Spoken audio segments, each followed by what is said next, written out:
Ça, c'est moi et Monsieur Shiitake. Ah oui, car moi, c'est Madame Shiitake. Et là, on a l'air plutôt content. C'est l'été, une saison que j'adore, car elle me permet de recharger mes batteries. La saison des vacances, il fait beau, il fait chaud, mais l'été 2024 n'a pas aussi bien commencé.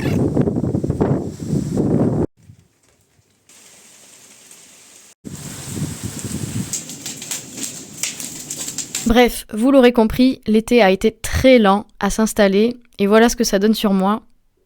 Ou encore ça.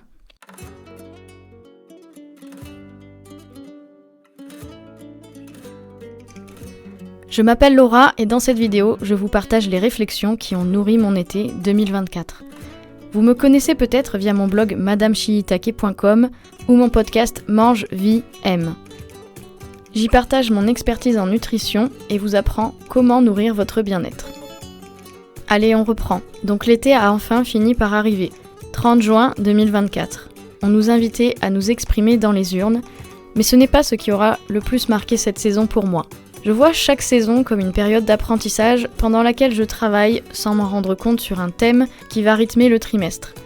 J'avais prévu de travailler sur certaines thématiques et c'est en réalité un tout autre sujet qui a challengé mon été. 1er juillet 2024. Mon grand-père est hospitalisé en urgence et on ne lui donne pas beaucoup de chances de s'en sortir. Comment faire pour garder la motivation quand ce genre de sujet occupe la plupart de vos pensées ? La réaction habituelle serait de se demander pourquoi. Pourquoi moi ? Pourquoi lui ? Pour trouver un début de solution, il faut commencer par changer de question. Au lieu de se demander pourquoi, je me suis demandé comment. Comment est-ce que je peux agir face à une situation que je ne contrôle pas ? Face à un stress intense, il y a généralement 3 réactions. Fuir, combattre ou se figer. J'ai depuis toujours été une grande anxieuse et stressée, mais depuis quelques années j'ai appris à regarder mes émotions plutôt que de les rejeter. À faire équipe plutôt qu'à faire face toute seule. Mes émotions sont mes alliés et cet été, j'ai surfé sur les vagues de mes émotions. Bon, j'ai aussi regardé les JO pour m'accorder une pause. J'adore les pauses. Cet été a été l'occasion d'être plus assidue dans ma pratique de la méditation de pleine conscience. Méditer en marchant, méditer en respirant, méditer en mangeant.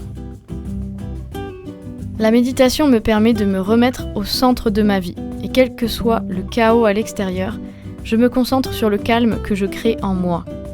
M'accorder du temps en solitaire pour prendre soin de moi et nourrir mon mental, mon esprit, est devenu incontournable. Cet été n'aura pas fait exception.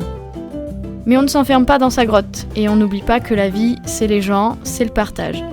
Et moi, mon truc, c'est de partager autour d'un bon repas. Cet été, c'était aussi l'occasion de fêter nos noces de bois, avec Monsieur Shiitake, d'aller plusieurs fois au restaurant. D'ailleurs, petit tips pour ceux qui ont des intolérances alimentaires, les restaurants un peu plus haut de gamme et où tout est fait maison ont généralement à la carte des plats sans gluten, sans produits laitiers, à base de légumes de saison et d'une protéine de qualité, voire une protéine végétarienne. Sinon, vous pouvez vous lancer dans la cuisine faite maison. Comme ça, c'est vous qui maîtrisez les ingrédients. Cet été, comme toutes les saisons, je n'ai pas chômé côté cuisine et je vous emmène dans les coulisses de quelques-unes de mes préparations culinaires. Je me suis lancée dans la confection de pâtes sans gluten, à la machine à pâtes. Vous pouvez les faire manuellement ou bien utiliser comme moi une machine. J'utilise l'extension pour faire les pâtes qui se greffe à mon robot KitchenAid. Vous pouvez trouver les références en description de la vidéo si vous voulez vous aussi faire vos pâtes maison. Sur cette chaîne, je vais beaucoup parler d'alimentation anti-inflammatoire, un type d'alimentation qui met de côté les aliments inflammatoires comme le gluten. Depuis plusieurs années, je n'utilise plus la farine de blé, les produits transformés comme les pâtes, les biscuits, le pain et bien d'autres. Mais ça, je vous en parlerai dans de futures vidéos.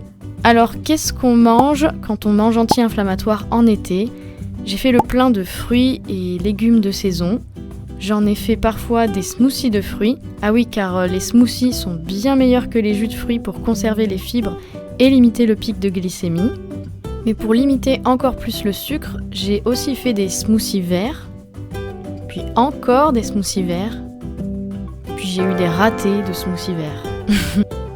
Bon, on ne se nourrit pas que de liquide, alors j'ai fait des gnocchis sans gluten, avec un pesto vegan, ou encore une omelette soufflée, car oui, je suis une grande fan de moelleux.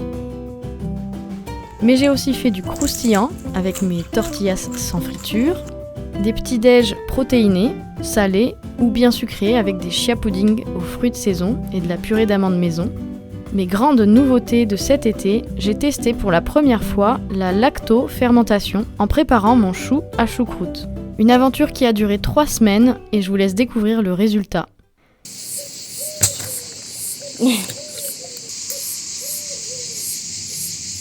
sent bon. Ça fait des bulles.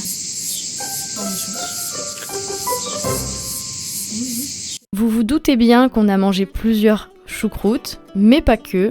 L'été est la période des salades et j'ai particulièrement aimé faire une salade acidulée à base de choux à choucroute cru en vinaigrette avec des pommes, du citron, du gingembre, des endives, des carottes râpées et des pommes de terre cuites à la vapeur douce.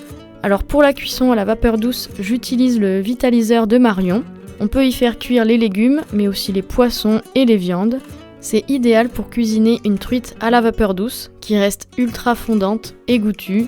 On adore. On se retrouvera dans le vlog de la saison prochaine pour d'autres idées de recettes anti-inflammatoires. Si vous ne voulez pas attendre le prochain vlog, vous pouvez me retrouver sur Pinterest où je partage mes recettes et mes tableaux d'inspiration. Vous pouvez vous y abonner et épingler les recettes. Les liens de mes réseaux sont dans la description de la vidéo. Cet été, j'ai pris le temps de bien nourrir mon corps. Mais sur cette chaîne, je vais aussi souligner l'importance de bien nourrir son esprit. Je sélectionne avec attention tout ce que j'ingère, mais je suis de plus en plus attentive à mes activités, à aller vers ce qui m'appelle le plus. Cette saison, j'ai pris le temps de faire les choses simplement, d'accueillir les rencontres inattendues, d'être à l'extérieur le plus possible, et parfois de ne rien faire. Après un début d'été agité, alors que les semaines passées, j'ai retrouvé calme et sérénité.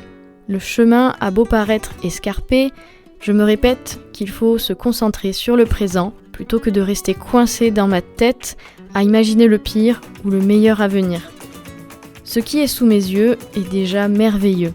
C'est la fin de ce premier vlog, la première vidéo de ma chaîne. Cet exercice n'est pas forcément des plus faciles, alors si ça vous plaît, n'hésitez pas à m'encourager et à me le dire en commentaire, à liker la vidéo et à vous abonner à la chaîne. Rendez-vous à la fin de l'automne pour le prochain vlog et à très vite pour les prochaines vidéos. D'ici là, nourrissez votre bien-être.